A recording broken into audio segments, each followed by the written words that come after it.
lost my mind. We are the world. We are the children.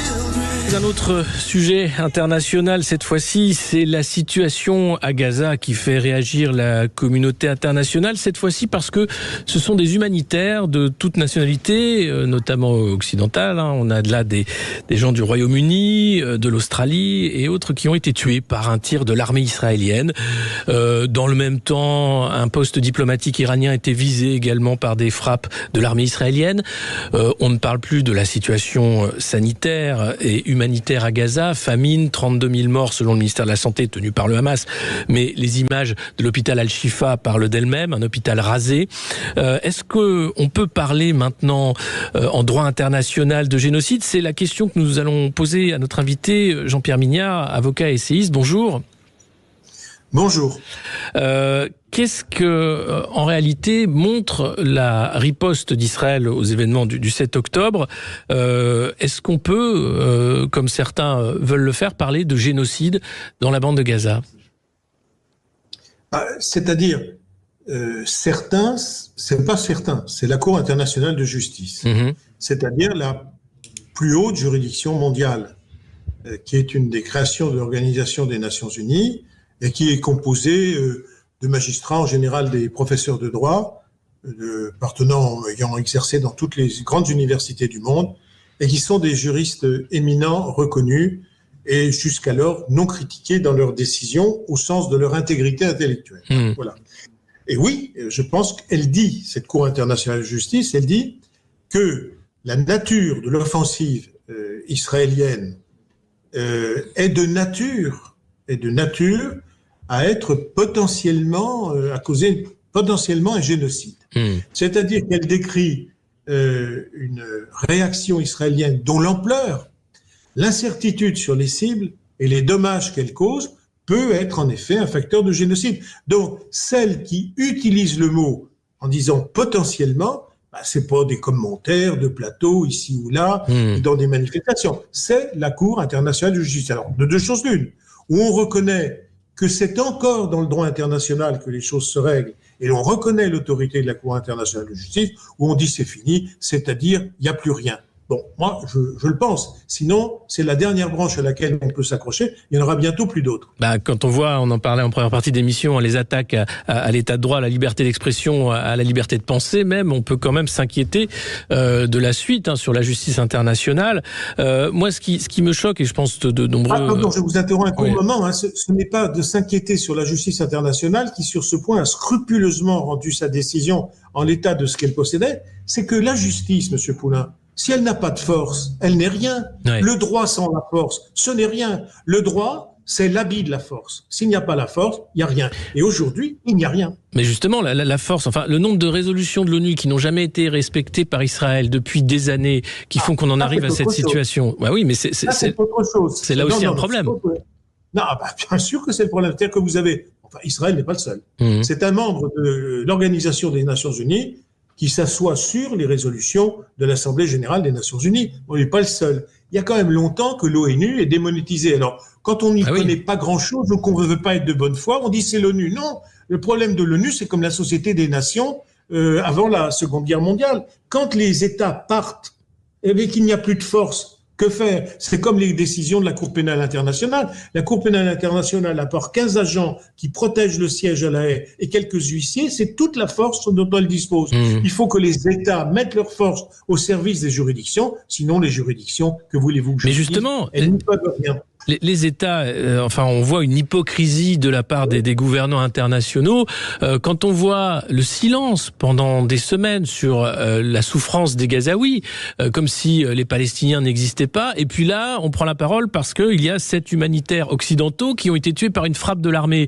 Ça dit tout, en fait, de la déshumanisation des Palestiniens, de l'hypocrisie aussi des États qui vont condamner Israël, alors gentiment, en demandant des explications. Il n'est pas question de sanctions contre le régime d'Israël pour avoir fait ça, mais qui ont gardé le silence ou fait des déclarations légères compte tenu de la violence qui s'est abattue sur Gaza pendant des mois. Alors, si vous voulez me dire que l'Occident ne respecte pas les valeurs desquelles il se réclame et qu'il proclame, je veux dire, pas besoin d'attendre ce qui se passe aujourd'hui à Gaza. Pendant des années, la France s'est assise sur les documents de l'ONU et n'a même pas signé un pacte additionnel relatif notamment à l'usage de la torture et à la peine de mort durant les guerres coloniales et la guerre d'Algérie. Si la France n'a reconnu la convention, le protocole additionnel sur la peine de mort en 81 avec François Mitterrand, c'est parce qu'auparavant, avec la gauche, c'est-à-dire qu'auparavant, on ne voulait pas se soumettre à ce texte parce qu'on aurait été maintes et maintes fois condamné par la Cour de Strasbourg pour les exactions commises en Algérie. Donc c'est pas nouveau. Ça veut dire qu'en réalité, l'ONU, les textes de l'ONU, en réalité, ont été conçus, allez, je vais aller un peu vite, par des Blancs, avec des Japonais, pour le monde occidental, dit civilisé, et qui devait en effet être le flambeau pour le reste du monde. Bon, tout ça, c'est possible, ça aurait été possible, mais dans ce cas-là, si on fait des textes exemplaires, il faut être exemplaire. Oui, mais on est loin d'être exemplaire. On voit le deux poids, deux mesures systématiquement avec cet exemple de Gaza. Oui, ben ça c'est flagrant, et malheureusement flagrant. Mais justement, au-delà même de sanctions ou de critiques, cette violence n'a pas changé, n'a pas fait changer de politique les États-Unis, qui continuent de vendre des armes à Israël et qui proposent encore pour 18 milliards de nouveaux avions de combat, de bombes, etc., tout en condamnant ce qui se passe. On est dans l'hypocrisie la plus totale. Vous avez raison, parce qu'Israël est un allié historique des États-Unis, et donc les États-Unis ne veulent pas se défaire de leur lien avec Israël, prennent des distances, sont, je le remarque quand même, excessivement modérés dans leurs critiques, et il a fallu pour les humanitaires, dans un premier temps on regrette, maintenant on est indigné. Mais je pense que ce qui se passe, c'est qu'aux États-Unis, une grande partie de l'opinion démocrate, et notamment jeunes démocrates, et beaucoup de jeunes juifs de gauche, sont très violemment opposés à la politique de Netanyahou. Or, c'est aussi l'électorat des démocrates, et donc cet électorat-là regarde plutôt sur ce que dit Bernie Sanders que ce que dit Joe Biden. Et si Joe Biden perd les élections, il le devra à Gaza. Oui, et il y a l'Ukraine aussi et Gaza. Donc c'est les deux sujets internationaux en fait qui vont occuper les élections présidentielles américaines. Ça c'est sûr, sauf que bien sûr. Alors toujours sur Gaza, il est évident que la position de l'administration Trump ne sera pas plus favorable aux Palestiniens que ne l'est l'administration Biden. L'autre jour, le gendre de M. Trump s'est rendu à Gaza et a proposé d'ailleurs à M. Netanyahou de faire une sorte de nouveau Dubaï. Sur la côte méditerranéenne de Gaza. Donc, vous voyez, c'est vraiment là où on en est.